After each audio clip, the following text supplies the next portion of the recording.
Итак, всем доброго вечера.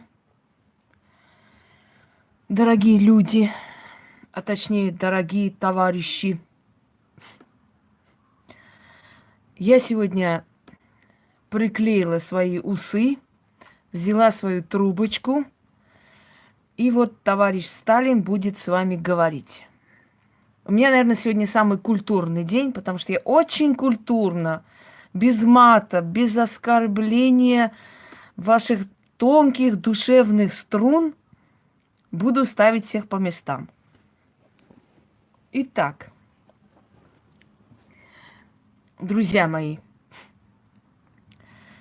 вы же знаете, что я как Сталин, да? Вы мне слово, я вам ссылку. Начнем. Значит, первое, что я хочу вам сказать. Во-первых, я уже просила и объясняла. И говорила. Да, у нас был такой один знаменитый мужик, работал когда-то в театре завхозом. Его звали Артак. И вот он говорил: давайте криво сядем, правду скажем. Он, правда, армянскую поговорку переводил. Но так, по-колхозному, как мог. Давайте-ка мы все сейчас криво ляжем и правду скажем. Дорогие друзья, послушайте меня внимательно. Во-первых, 500 раз было сказано: не звоните мне, я занята, я очень занятый человек. Я настолько, у меня уже голова забита, я сегодня человеку давала, здравствуйте, кое-что, то есть работу мне хочется выставить, отдать практикам, я должна и практикам что-то отдавать. И настолько у меня забита голова, я не могу найти. Слова-то помню, могу воссоздать, мне некогда. И я попросила человека, чтобы она скинула мне мой же заговор обратно, потому что мне нужно переписать. Вот до такой степени я бываю занятый. Когда начинает звонить, а тем более, когда ты говоришь по WhatsApp, то есть отправляешь голосовое человеку, у тебя уже вообще все нарушается, разрушается, отключается, по новой надо перезагружать. Я общаюсь с вами с помощью звуковых сообщений, я общаюсь с вами СМС. Я так считаю, я так хочу. Если кого не устраивает, я никого не тяну, не прошу, не умоляю. Я объяснила. Мне напишите коротко, четко, когда я с вами работаю, что у вас происходит, как, что. Все. Это для меня работа. Я должна знать по инструкции, что произошло, что усилить, что еще что-то сделать и так далее. Так надо. Вас 1000, я одна. Если с каждым я буду сидеть и плакать по 2 часа, меня ненадолго хватит. Это первое. Второй момент. Дорогие друзья, говорила и повторяюсь. Если я вам сказала, что если я начинаю вам помогать, но вы лезете в магию, в дебри магии, здравствуй, Илона, если вы затрагиваете карты Таро, руны, еще что-нибудь, мне говорят: вы про руны мало говорите. Мало говорю, потому что если вы проводите ритуал неправильно, он всего лишь у вас не получится. А если вы руну начертите, вы можете сойти с ума. Если вы с рунами будете шутить, у вас с головой станет очень плохо. Поэтому я вам не даю то, что для вас опасно. Зачем я должна за всеми повторяться? Я не могу понять, что следовать моде, так модно, надо вот про это тоже сказать. Руны чертить нельзя обычным людям, вы не имеете на это права. Очень редко я могу дать определенную работу и то объяснить. Ставы, которые чертят везде и всюду, теперь стало модно, рунные ставы, иногда они оборачиваются порчей для человека. Руны любят работать отдельно. Испокон веков руны отдельно чертились на руку или еще куда-нибудь, именно посвященным людям для определенных целей. Руны не любят работать вместе или в ставах. Ставов не было, ставы это новодел. И руны эти ставы не любят. И смотря какой став к чему приведет вас, понимаете? Я знала одну дуру, у которой камни зашевелились в желчном пузыре. Она взяла и нарисовала руну Иса. Руна, значит, остановки, замораживания, руна отдыха. Ну, в общем, руна, которая замораживает ситуацию. Она хотела заморозить ситуацию, чтобы камни не шевелились. А знаете, что случилось? Камень зашевелился и застрял в этом проходе. Вот не смог пройти. Она пожелтела, и еле-еле ее соседи спасли. Большим чудом она выжила.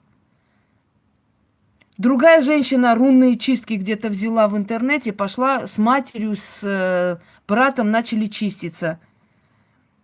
Мать умерла. Брат болеет онкологией. Она мне пишет: как вы думаете, это вот руны так сделали? Я говорю: а ты догадайся с 3 раз. Если за 2 месяца один человек помер, а второй сразу резко нашли онкологию. От чего она может быть? Понимаете? Я почему вам не говорю, почему я вам не говорю, то есть не даю эти рунные какие-то ставы чертить, потому что это опасно. Потому что если вы Фортуне не так сказали какой-то ритуал, он просто не получится и все. Это вам не опасно, понимаете? От этого с трагедией не случится. А если я руны вам расскажу и дам в руки, вы себе навредите. Вот и все. 100 раз сказала, не обращаться ко мне по поводу каких-то обучений. Не обращайтесь ко мне, я никого не обучаю. Невозможно обучить колдовству. Сказала и повторяюсь. Это должны быть изначально заложены в человеке. Это нереально. Никого обучить невозможно. А вон там школа, а там же вот школа ясновидения, как мне одна сказала. Я, говорит, пошла в школу ясновидения. Сейчас не помню точную сумму. Кажется, 120 тысяч она отдала. За 2 недели обучали ее ясновидению. Я говорю: ну и как ты ясновидящей стала? Она говорит: зато я сейчас ясно вижу, что я дура. Я говорю: а что ж ты мне могла отдать? Я бы тебе и так бы за меньшую цену сказала, что ты дура. Зачем 120 тысяч отдавать, чтобы узнать, что ты дура? Я за 60 бы сказала тебе это. Понимаете? Да, видишь? Оказывается, там действительно открывается ясновидение. Люди сразу понимают, что они дуры. Не так уж далеки от истины. Как можно учить тому, чего я сама до сих пор не поняла, откуда мне это дано? Понимаете? Как я могу обучить вас дышать? Это либо дано, либо не дано. Это нереально. Поэтому, когда вам говорят: а вон там вот обучают. Да ёпарасы ты, конечно, обучают. Деньги давай, и буду тебя обучать, чему ты хочешь. А чему там обучают? Одно и то же говорят. Посмотрите эти сеансы, посмотрите эти ролики, прямые эфиры. Вы что-нибудь умного, что-нибудь сакрального, что-нибудь такого необычного узнали информацию? Нет.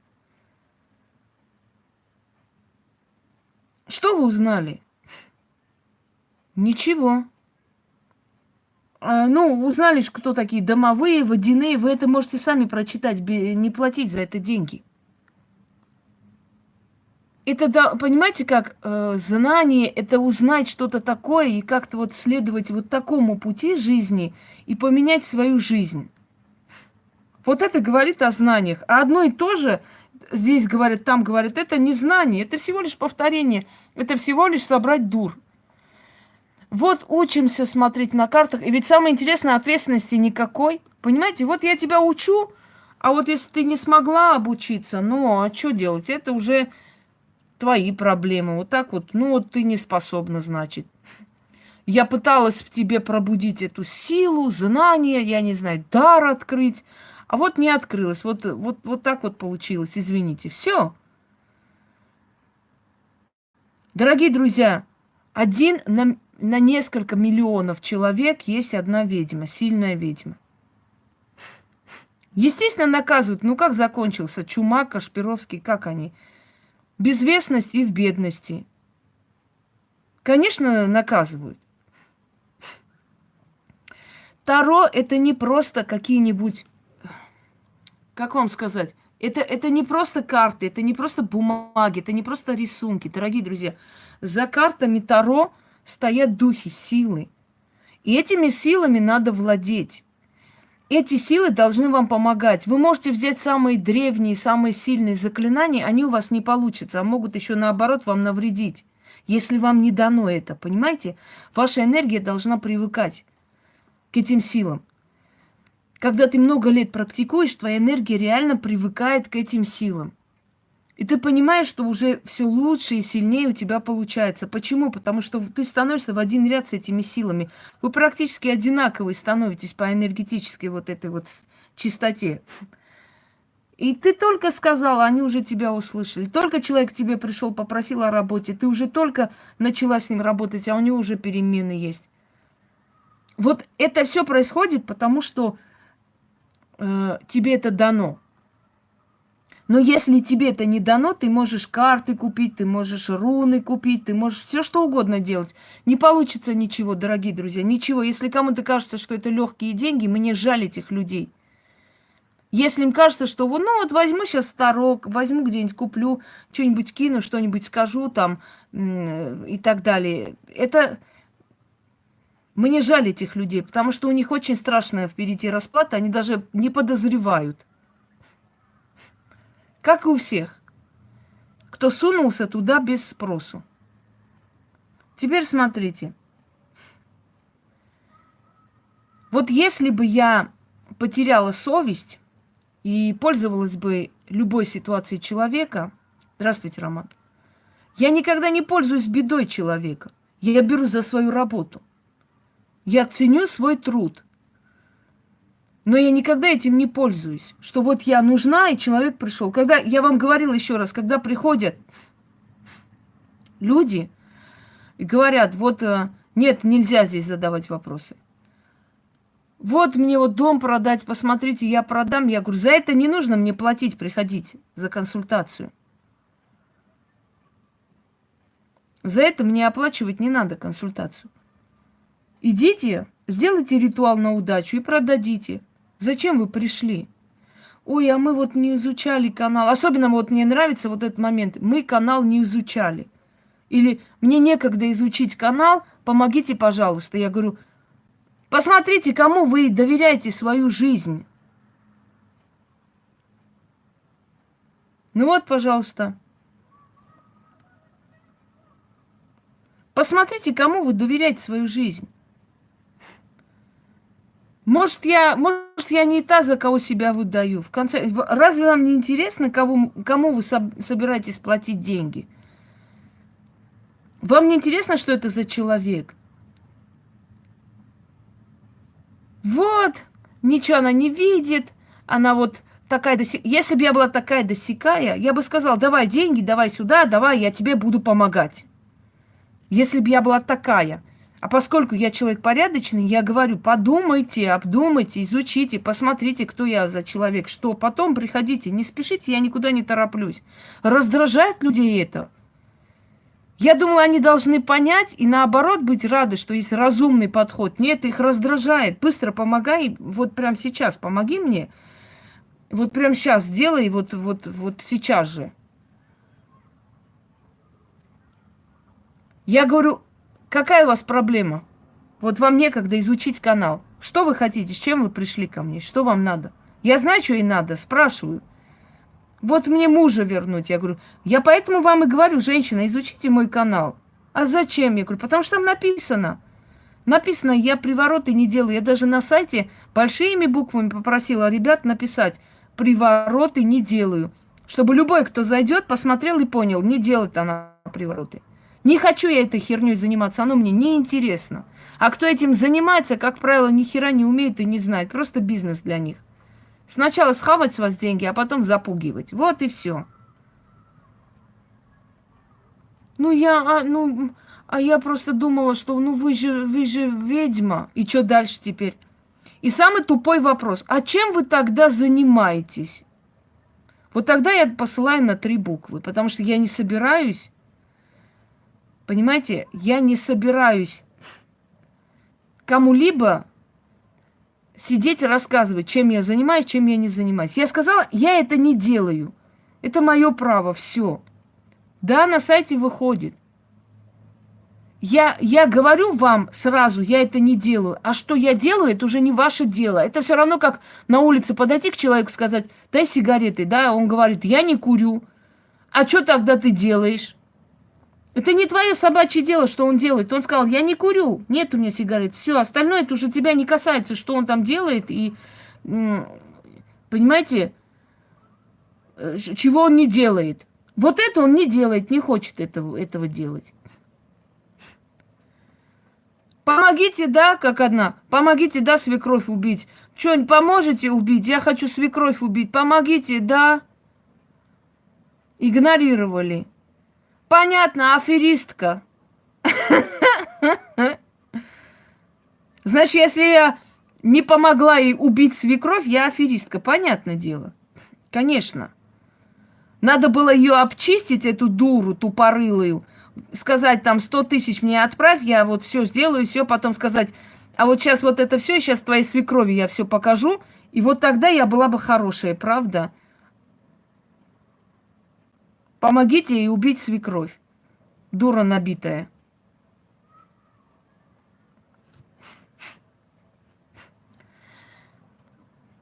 Следующий момент. Значит, дорогие друзья, я понимаю, свекрови бывают и нехорошие, и лютые вообще женщины, ничем не довольны. Но с другой стороны, не забывайте, что это мать вашего мужа. И ее кровь течет в жилах ваших детей. Если вы вредите этой женщине намеренно, это все переходит по крови вашим детям, вы понимаете, и вашему мужу. Если вы не хотите с ней жить, не живите, но вы обязаны уважать все-таки эту женщину. Да, наверное, испугался Роман. Я тоже так думаю. После вчерашних заявлений он все-таки, да, перепугался. Есть чему пугаться. Там такое досье. У-гу-гу-гу. Там вся семья живет наводками на квартиры. Конечно, есть чему пугаться. Что ты? Известные личности есть у них в друзьях. Вылазят они в гугле, как наберешь. Понимаешь? Просто, да, реально не захотели, чтобы потом эти личности узнали обо всем. Это лишние проблемы. А в криминальном мире не любят друзей, которые им проблем создают. Поэтому и заткнулись. Свекровь, дорогие друзья, она может и ваша мать быть свекровью, понимаете?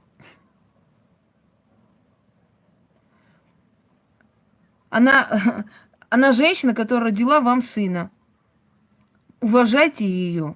Она имеет право что-то говорить. Она имеет право вас учить. Верю. Она может вас учить. Вы же живете с ее сыном, она может вас учить. Я не говорю о свекровях, которые специально разводят и так далее. Такие больные тоже есть женщины. Но если она человек, если она нормальный человек, если она пытается тебя научить чему-то и объяснить, прими это как должное, понимаете? Я вам говорю, я жила с татаркой, я ее называла Апам. Я жила с татаркой, с которой никто не жил. Она была крымская татарка, очень такая религиозная женщина, заставляла меня ходить в платке в студенческие годы. Я снимала у нее комнату. И все мне говорили, ты не выдержишь ни одного дня. Она мне заставляла сидеть, читать Коран для нее. Якобы у нее с глазами плохо. Вот я сидела, читала ей на русском языке. Она молилась, я дальше читала. Я уважала эту женщину, она меня научила чистоплотности. Хотя у меня мать точно так же больна на чистоте. Но я имею в виду, что она много чему научила. И она меня хвалила, расхваливала везде. И когда, в конце концов, в общем, я уехала уже, должна была на север уехать, она плакала. Она очень не хотела, чтобы я далеко жила от нее. Я ходила к ней в гости все время. Это было очень, такая, знаете, требовательная, жестокая женщина. Но мы с ней нашли общий язык. Представляете, мы с ней подружились, она меня полюбила. Потому что я понимала, что она взрослый человек. Я должна ее слушаться. Я должна быть во столько, во сколько она сказала. Она меня учила дисциплине. И, конечно, я могла сказать, да ну нахрен мне это надо, я гулять хочу, я пойду сейчас где-нибудь в другом месте сниму, где посвободнее. Но я по ней скучаю, она реально хороший человек была. И очень многому меня научила. Я же не померла, что я платок носила. Зато я теперь могу любого мусульманина заткнуть, если мне слово скажет. Потому что я весь Коран знаю наизусть. Я могу его так на место поставить, что он охренеет. Понимаете? Не всегда же виновата свекровь. Иногда ведут себя невесты, как шалавы. Естественно, ей неприятно, и хочется, чтобы рядом с ее сыном была достойная женщина.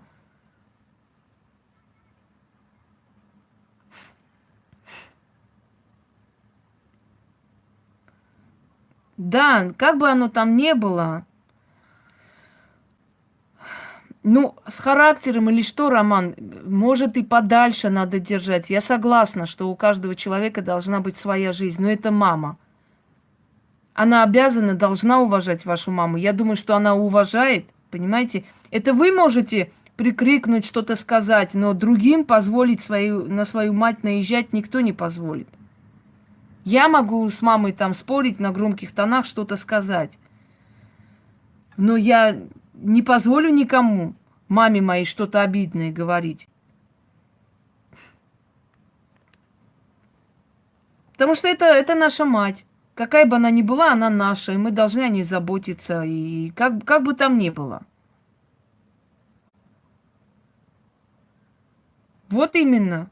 Хотя, может быть, я на свою маму прикрикну: будь здоров, если я злая. Но уже последние годы этого нету, потому что я более как бы зрелая, и у меня своя жизнь.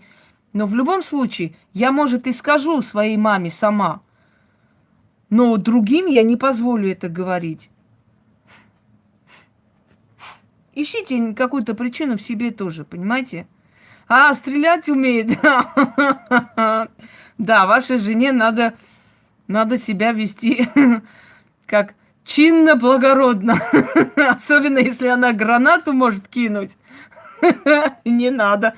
А то она будет купаться в ванной, кинет гранату, и все. И ты свободный мужчина. Вот. Пожалуйста. Видишь, какие мамы бывают. Дальше. Дорогие друзья, приходят люди и начинают говорить. Вот, мы жили с мужчиной, он взял большой кредит, на мое имя я вот согласилась. А, жена умеет. Ну, я вам не завидую. Это, конечно, да. Вот. Тогда вам надо чинно и благородно себя вести.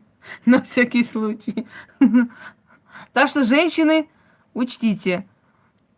К Роману не подходить. Да. Вот помогите мне, пожалуйста. Значит, мы взяли кредит, он взял на мое имя.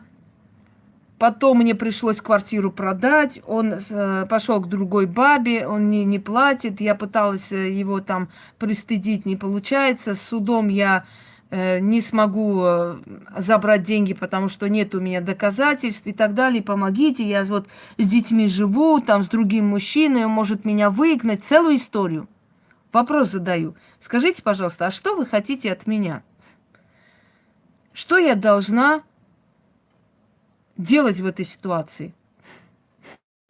Отдать ваши долги? Ну, я думала, вы мне поможете. Я хотелось бы верить. Обязательно надо ужалить меня, понимаете, укусить. Вот, хотелось бы верить, что вы помогаете людям. Хотелось бы верить. Верьте, я помогаю людям. Но Я помогаю людям, которые адекватно, нормально, без нытья, без криков, без истерик приходят и спокойно говорят, вот мне нужно просто помочь в ситуации, я хочу понять себя, выйти из этого положения, я помогу. Но вы приходите и начинаете плакать. Я взяла 2 миллиона на свое имя. Он должен был вложить в какой-то бизнес, а он купил себе квартиру, с другой бабой живет. Мне пришлось свою квартиру продать. От безысходности я живу с мужиком, он со мной не расписан. Ну и что мне делать теперь? Ну помогите. А как помочь? Долги отдать? Ты с этим мужиком живешь, он тебя может выгнать, ты это терпишь. Ну, мне некуда идти, у меня выхода нету. А ты не понимаешь, что пока ты живешь с таким человеком, у тебя так и будет. То есть, вот. И я вот начинаю, значит, спрашивать, скажите мне, пожалуйста, чем я должна вам помочь? У меня нет волшебной палочки, чтобы я взмахнула. Таких крысенышей очень много. Чтобы я взмахнула там этой палкой, да, и вот все стало на свои места, чтобы и муж стал ласковый, хороший, звал тебя в ЗАГС. Честно, если я должна просить мужчину меня отвезти в ЗАГС и жениться на мне, то грош цена мне как женщине. Это он должен просить. Это он должен умолять, понимаете? Чтобы я вышла за него замуж, а не наоборот. Если наоборот должно быть, я не хочу с таким мужчиной жить. Знаете, иногда приходят, вы можете сделать, вот, чтобы он ушел от, там, это он вот изменил, сделайте, пожалуйста, чтобы он ушел и пришел ко мне. Я говорю, ты с ним ляжешь в постель снова? Ты с ним будешь спать после всего? Он меня оставил, вот я... Мужики мне пишут. Я вот... был это, я заболел, у меня нога отнялась, я не мог ходить, меня теща и жена выгнали, сказали, что я безработный, без денег. Я на улице 3 дня ночевал, меня вот мой друг забрал к себе. Я говорю, что вы хотите от меня? Вот я сейчас вот вылечился, вот хорошую работу нашел, я хочу вот свою жену вернуть. Я говорю, уважаемый, у вас чувство вообще достоинства, самоуважения есть? Вы слышали, вообще такие вещи существуют? Он, а чё вот? Я говорю, тебя выкинули на улицу, когда у тебя ноги не ходили. Сказали, пошел нахер отсюда, у тебя денег нету. Ты нам не нужен. Ты вылечился, 3 дня ночевал на улице, тебя подобрал друг, вылечил, дал работу, помог. Теперь у тебя хорошая работа. И ты приходишь к этой шалаве и говоришь, я хочу снова тебя вернуть. Какой же ты мужик? Фу. Я говорю, я не буду вам в этом помогать. Он мне пишет, получается, что ты аферистка? Я говорю, да, получается, что я аферистка. Иди отсюда, пошел нахер. Так и получается. Вот и все, понимаете? И вот этот чумок где-нибудь, например, напишет. Да она аферистка, всех дурит, обманывает, вот она такая, вот это. Почему? Потому что я привела его в чувство, потому что я его нахер послала. Потому что это нормально вообще? Это как вообще понимать? Тебя выгнали, ты поднялся, ты смог вылечиться, ты зарабатываешь хорошо. Значит,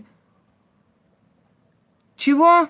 Каких кармических задач? Эту херню здесь больше, чтобы я не слышала. Еще раз вот про эти кармические задачи я услышу, выкину на 3 буквы. Кармические задачи у них. Если ты поднялся, ты должен был пойти, взять другую женщину, сыграть свадьбу прямо перед ее носом. Понимаешь? И жить хорошей жизнью. Сказать, пошла бы ты теперь знаешь куда. Нет, я сейчас хорошо зарабатываю, помогите мне вернуть мою жену. Приходил ко мне мужик давно, еще давно, со своей матерью. Миша его звали, по-моему. Значит, он все потерял, он в милиции работал, вот его там поймали, что-то они там махинацию делали, из милиции выгнали. Он был там... В общем, кем он там, майор был, кажется, да, вот из милиции меня выгнали, я начал пить и все такое, я с ним поработала. Я говорю, Миша, женщина была из Молдовы и со мной жила, она уехала, не хочет со мной общаться, устала от моих пьянок, что я не работаю. Я говорю, ну правильно она сделала, а что с тобой ловить? Я говорю, теперь послушай меня. Здравствуйте, я могу тебе помочь. Да достали с этими кармическими задачами. Где-нибудь прочитает эту хрень, не приходят с этой фигней. Я говорю, я могу тебе помочь устроиться на работу, восстановиться. И тогда уже ты сам решишь, хочешь с этой женщиной, не хочешь. Дорогие люди, через некоторое время после моей работы, вы прекрасно знаете, как я умею хорошо открывать дороги человеку. Это не мне вам рассказывать. Ему предложили, значит, должность. И у него там его близкий друг стал начальником этого отделения. В общем, ему, как блудному сыну, сказали, вернись, восстановись и работай дальше. Он мне звонит, этот человек. Инга, здравствуйте. Вот я вот в милиции работал, помните, я говорил, я говорю, ну и? Вот мне сейчас позвонили, сказали, что вот это, иди восстановись, вот работай дальше. Я говорю, так идите, восстановитесь, в чем проблема? А скажите, а вот вы вернете вот эту женщину? А то если она не вернется, зачем мне это работать туда? Я говорю, у вас вообще, вы в своем уме? Вы сейчас что несете вообще? Вы что сейчас говорите, я не могу понять. Ну а если не вернете вы женщину, тогда зачем вы со мной работали?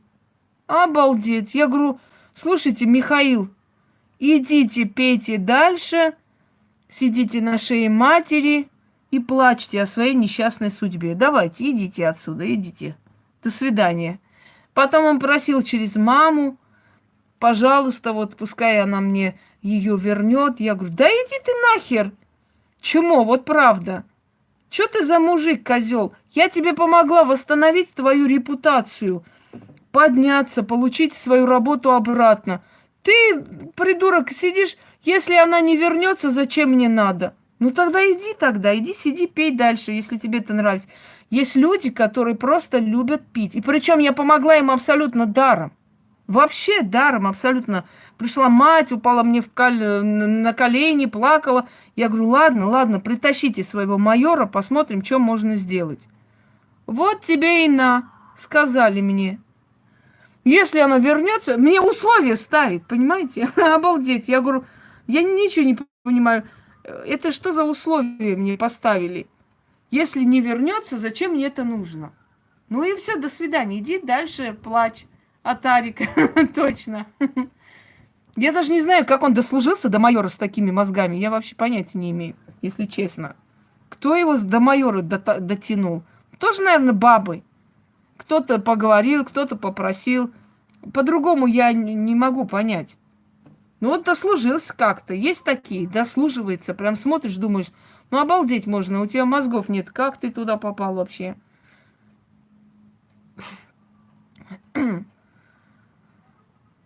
Ну, тогда нужны были. Сейчас-то не нужны. Здравствуй, Алена. Сейчас не нужны. Сейчас можно и без мозгов туда. Здравствуйте. А тогда вот старая школа милиции нужны были мозги. Он как раз из старой школы, то есть там нужно было что-то. Ну, ладно, пропустим этого человека. Что хочет глупый человек? Что хочет человек слабый? Но это вы тогда, а сейчас другой момент. Что хочет человек слабый, дорогие друзья? Человек слабый хочет в этой жизни ни за что не отвечать. Человек слабый хочет в этой жизни ни за что не нести ответственность. Он хочет все кинуть на других людей. Муж меня обманул, деньги взял, я не виновата, он обманул, я должна банку, не знаю, что делать. Этот муж нехороший, он меня выгоняет, я не знаю, что делать, я бедная несчастная, мне некуда идти. Инга, помоги, я не знаю, что делать, помоги. Не помогаешь, ну понятно, вот из-за тебя, что ты мне не помогла, у меня ничего не получается. Понимаете? человек, который любит плакать, человек, который не способен брать ответственность за свою судьбу, ему никто никогда не поможет, сам Господь Бог. Ты сегодня поможешь, завтра он опять что-нибудь сделает, где-нибудь наляпается, да, опять будет ныть. Вот ты сделала глупость, ты взяла у банка кредит, ты, ну, сделала ерунду, да, доверилась мужчине, там, я не знаю что. Все, ты говоришь, это моя забота, я сделала глупость. Скажите мне, пожалуйста, как мне взять себя в руки? Дайте мне совет, в каком направлении двигаться. Мне нужно это все отдать, и мне нужно как-то встать на ноги. Вот тогда я пойму, да, человек сделал ошибку, все ошибаются. Но когда человек приходит и говорит, вы не понимаете, я должна этому, вы не понимаете, этот мужчина меня гонит, мне некуда идти. Я надеялась, что вы мне поможете. Я еще раз говорю, у меня нет золотой палки, там, то есть волшебной, чтобы взмахнуть, и чтобы вы все резко все свои долги закрыли. Дорогие друзья, вы сделали эту ошибку, вы за эту ошибку должны отвечать. Приходит женщина, да, и говорит, вот, помогите мне, я верю, вы мне поможете. Значит, легко взять, Елена, умным людям, разумным, дуракам нет. Дураки не хотят брать себя в руки. Если я людям говорю, изучите мой канал, там есть столько работ, там есть столько всего, которые вам помогут вылезти из трудной ситуации, а мне говорят, мне некогда изучить ваш канал, помогите мне, пожалуйста, мне надо долги отдать. Так я для этого и говорю, изучи мой канал, чтобы посмотреть, что можно сделать некоторые ритуалы, и банки прощают вам долги. Вы представляете? Банки. Если ты хочешь выйти из говна, ты себя выведешь, понимаете? Ты выведешь себя. А почему я говорю изучайте? Потому что там написано, что, скажем так, вот ритуал такой-то, сделайте такой ритуал. Сделайте этот ритуал. Вот изучаешь и думаешь, блин, надо делать. Есть ролик, какие ритуалы сделать при таких случаях. Садишься, думаешь, надо делать. Берешь несколько раз, значит, делаешь различные ритуалы и так далее. И через некоторое время раз и один банк тебе простил, другой банк списал. Понимаете? Что-то случается, но тебе надо делать. И я человеку говорю, изучите мой канал. Там есть ответы на ваши вопросы, там вы найдете выход. Мне некогда каждому человеку лично отдельно садиться и говорить. Очень много сотен людей, тысяч. Они мне говорят, мне некогда изучить мой канал. Вот прямо сейчас помоги мне, сейчас, прямо сейчас, скажи мне, дай мне какое-нибудь чудо, понимаете? Чудо надо мне, давайте чудо. А я таким людям говорю, дорогие друзья, я не Иисус Христос, и чудеса не мой профиль.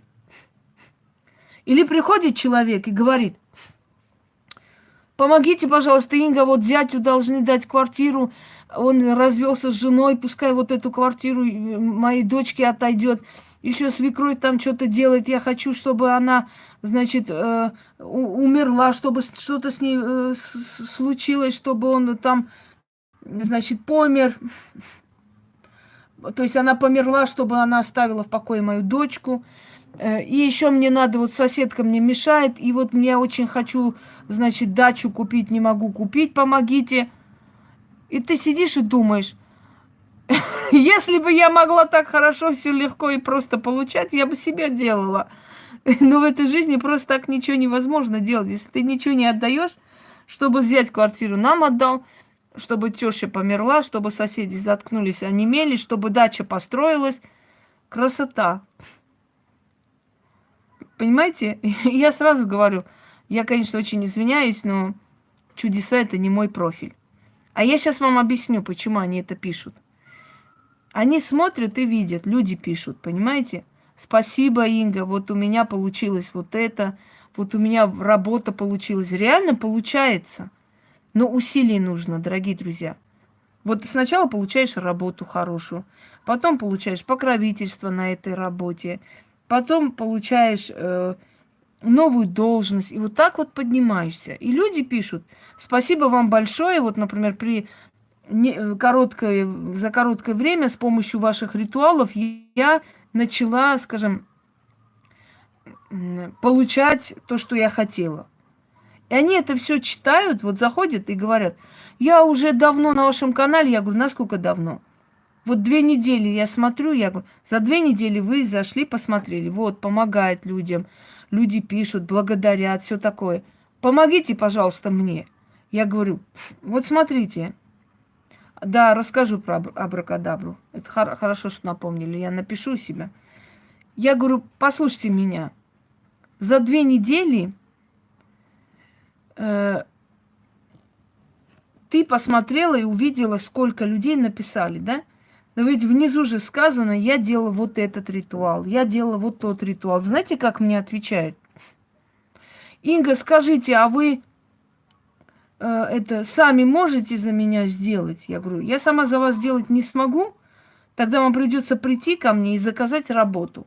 И откупиться за эту работу. Тогда я за вас сделаю. А что вы тогда говорите, что это даром? Правильно, я говорю даром, если ты сам берешь и делаешь это даром. Вон выставлено, бери, делай, без проблем.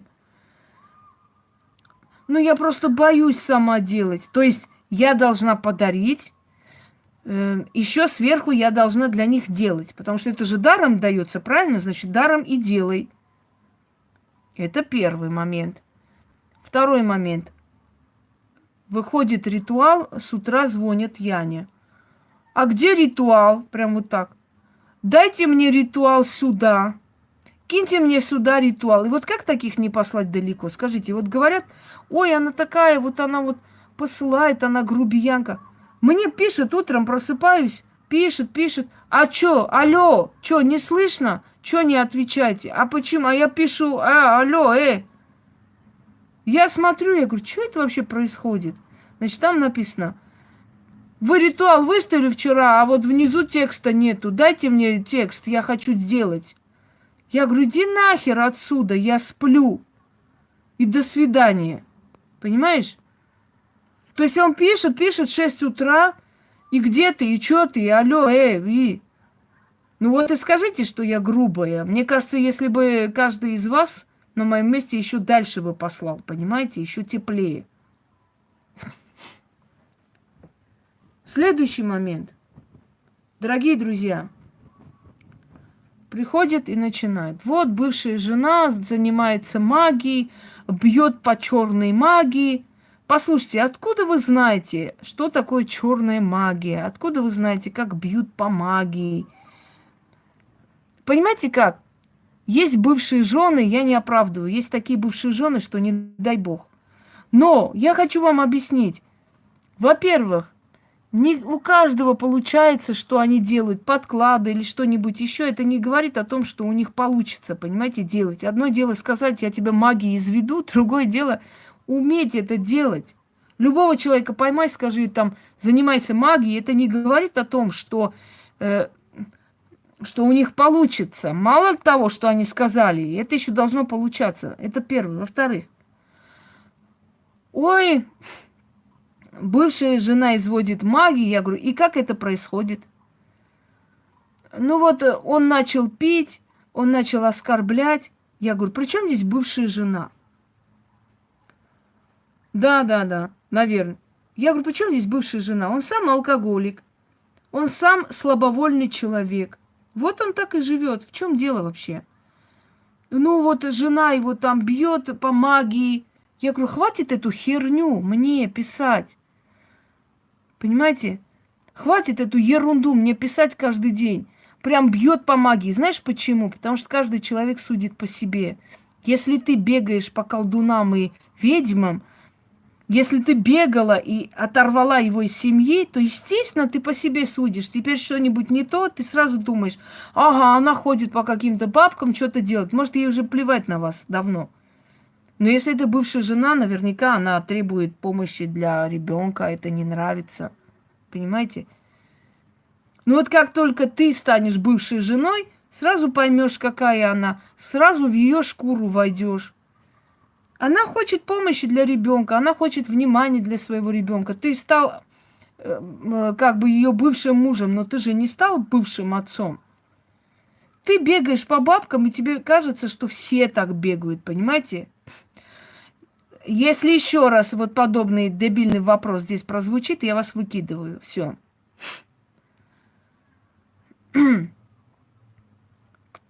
Дорогие друзья, если он был таким, он продолжает с тобой. Ну, вначале все было хорошо, вначале у всех все хорошо, с постели не вылазит, ой, так хорошо всем вначале, вообще красота.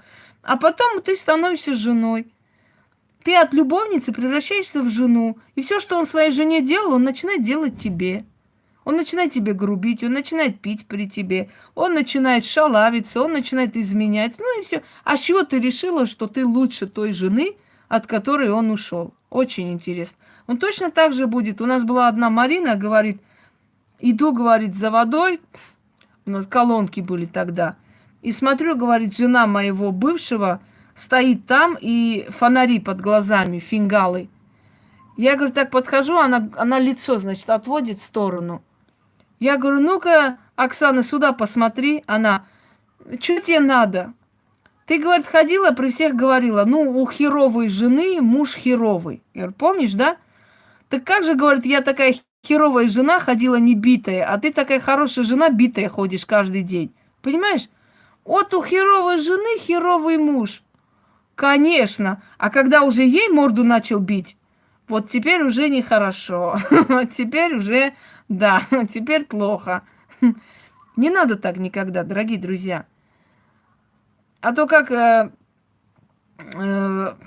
одна женщина из моих бывших друзей спросила меня, скажи, пожалуйста, честно, вот он плохой человек, а то он сказал, что вот как бы вы расстались и ну, дальше не встречались, потому что ты нехорошая. Я вот хочу понять, проблема в тебе или в нем.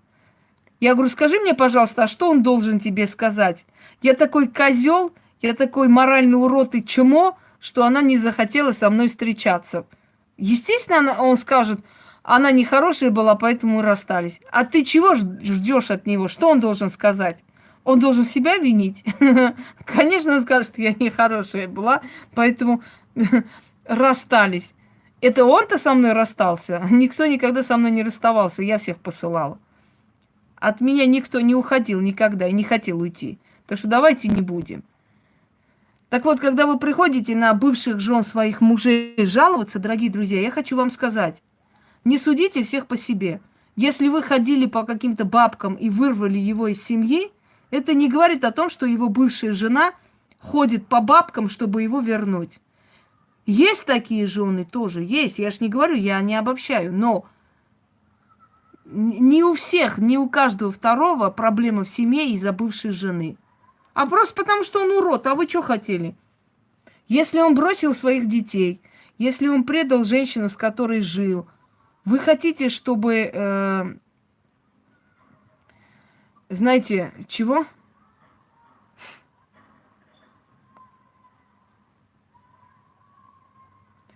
Не совсем поняла, потом напишет. Понятное дело, что он и с тобой так будет поступать. Не надо везде магию искать. Сегодня такую хрень написали, господи, как телефон сейчас там находится. Яне написали, может ли Инга снять какую-то порчу групповуху?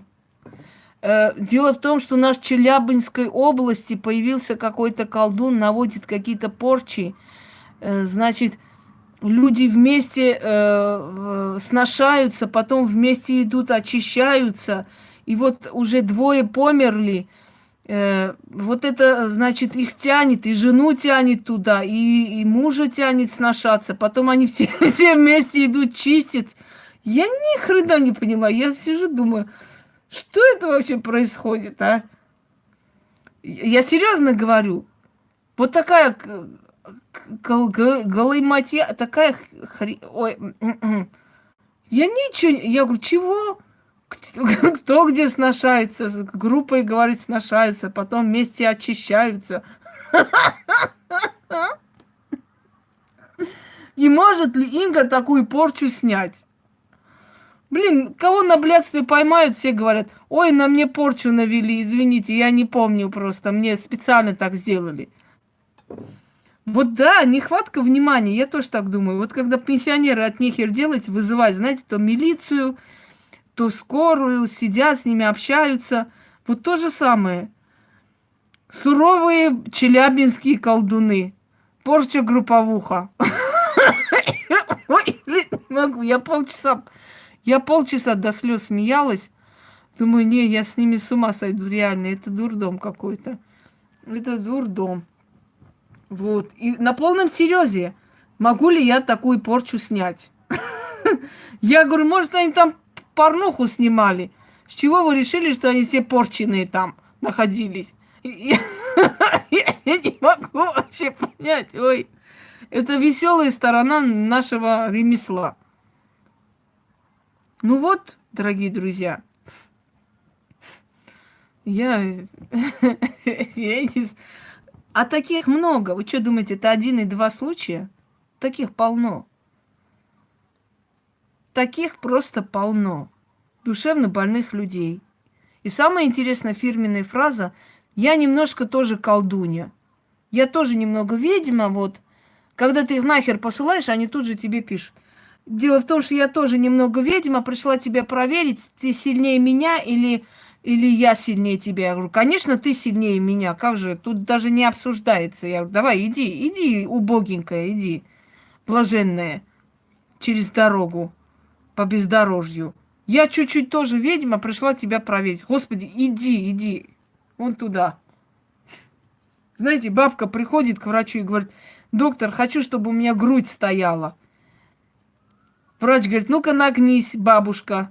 Она нагнулась и говорит, посмотри, стоит. Говорит, стоит, сынок. Вот так и ходи. Понимаешь? Вот они и пришли. Немного колдуньи.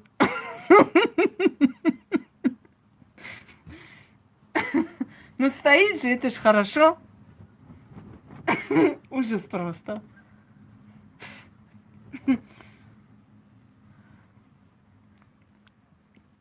Дорогие друзья, с этим неадекватным народом работая, можно или с ума сойти, или стать Петросяном. Начать печатать юмористические программы. И я уже не знаю, что еще можно делать. Так вот, дорогие друзья, вот подобные личности, которых я перечислила, я же не называю ваши имена, там, телефоны, нет, ну вы себя узнали.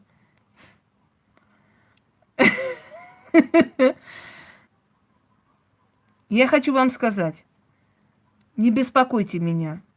У меня и так очень много дел. Вот мне реально некогда сидеть и слушать, как ваши соперницы черной магией занимаются. Если вы такие безвольные существа, и вам что-то сказали, и вы сразу побежали в это верить, то это ваше дело, понимаете? Верьте на здоровье. Немного ведьмы, прошу меня не беспокоить. Те, которые приходят и говорят, что им некогда изучить мой канал, прошу меня не беспокоить. Потому что если бы у вас были мозги, вы бы поняли, зачем я это вам говорю. Я это говорю для того, чтобы вы увидели, что есть вещи, которые вы можете бесплатно взять и сделать, и помочь себе, и никому ничего не платить. Иногда говорят, ну какая разница, если вы не хотите, я пойду к другой. Столько раз было сказано такое. И я пойду к другим. Я говорю, идите, кто-то вас держит, до свидания.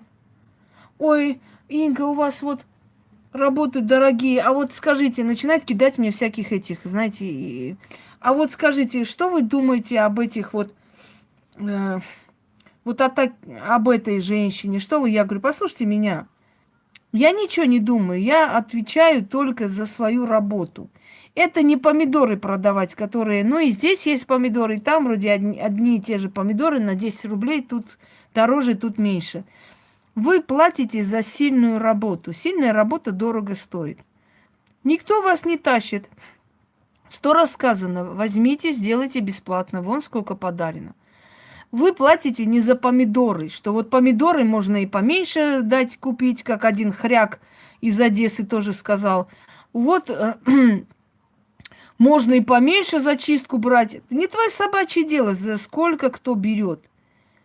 Человек ценит так свой труд, считает вот так. Понимаете, как часы, Версачи стоит от 15, 18, 20 тысяч.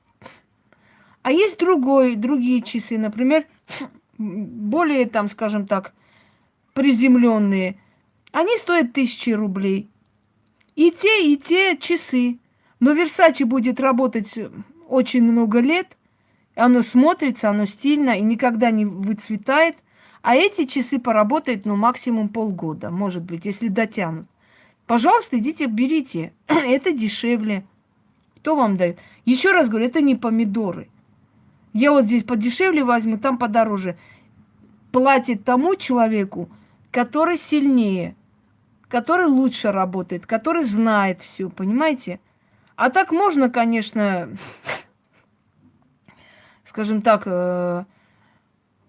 пойти 500 рублей отдать и решить, что они там все у тебя уберут, скажем так. Нет, сегодня не будет, я уставшая, мне надо отдохнуть, набраться сил. Каждый день эти чистки онлайн нельзя, это слишком меня истощает. Но ведь сколько же отдано и бесплатно, понимаете? И государству своему я не объясню. Вы знаете, я вот бесплатно стольким людям помогаю, дайте мне скидку. И его не волнует это все. Берешь плату, платишь оттуда, скажем так, определенную плату. Что? После моих чистых ритуалов коллега попала в аварию. Мне нельзя ей помогать, это оскорбление для сил. Почему нельзя? Помогайте. А с чего вы решили, что эта коллега из-за чисток попала? Может, она совпала? Но если она вам вредила и попала, да, Господи, помогайте. Ничем вы не оскорбляете силы. Вы просто как человек даете свой долг.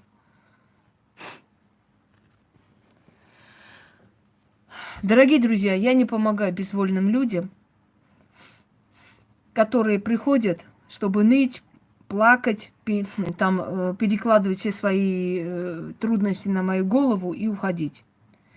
Я не помогаю людям, которые приходят, начинают ставить диагнозы. Вот у моего мужа страшная магия, он не хочет работать, у него вот сил нет, желания нет, на нем магия, его закрыли. Я не буду помогать женщинам, которые приходят и говорят, на моего мужа очень страшная порча, он не помнит, с кем спал, мы только по члену утром определили, что он с кем-то спал всю ночь, но он не может никак помнить. Я была у какой-то ясновидящей, она сказала, что на нем очень сильная магия, и поэтому у него... Я смотрю, что он над ней издевается, глумится над этой дурой. Она пришла вполне серьезно, меня убеждает, что он не помнит, с кем спал, потому что на нем магия. Ей очень удобно и приятно это думать, понимаете? Ей просто приятно так думать. А я говорю, слушайте, если уж на то пошло, тогда магия на всех можно мужиков навести, и все они не будут помнить ни хрена.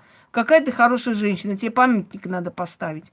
А в итоге она сказала, вы не такая, не то, что хотя бы та ясновидящая увидела порчу, а вы даже это не увидели. Конечно, та ясновидящая каждый день берет у тебя деньги и говорит, что на твоем муже магия, и только по состоянию одного места можно определить, спал он с кем-то или не спал, и если спал, он не помнит, потому как на нем очень страшная магия. Очень страшно, очень.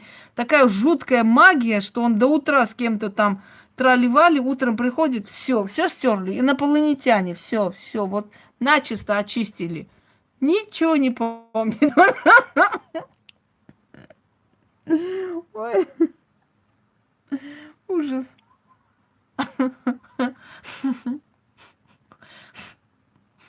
Я хочу заявить всем женщинам.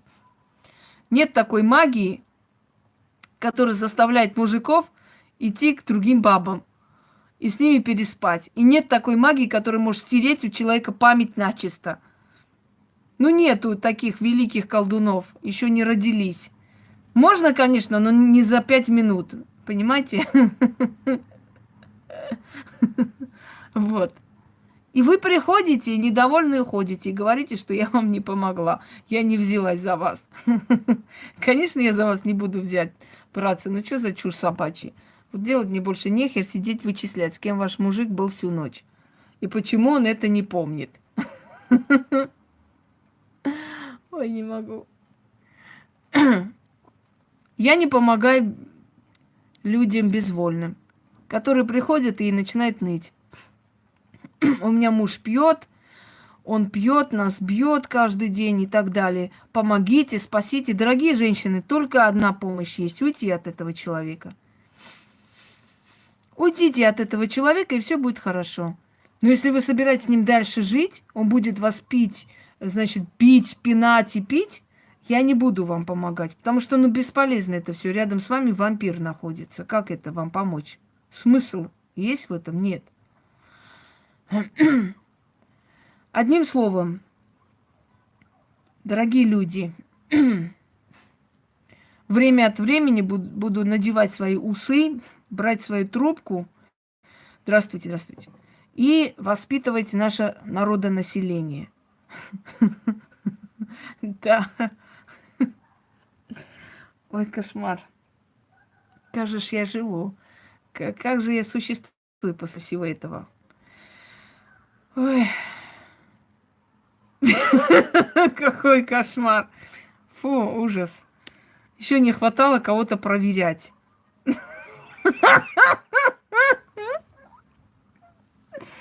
Ай, я не знала об этом методе. Надо записать. Ой, блин.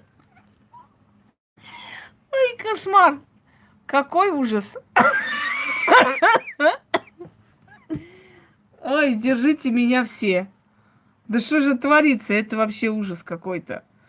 И как она их видела? Как она их высматривала, я не...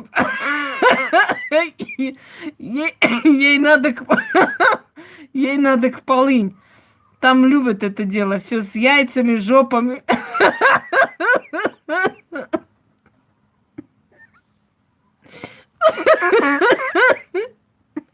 Все, люди, я пошла. Я не могу больше продолжить. Всем всего хорошего. Товарищ Сталин прощается с вами.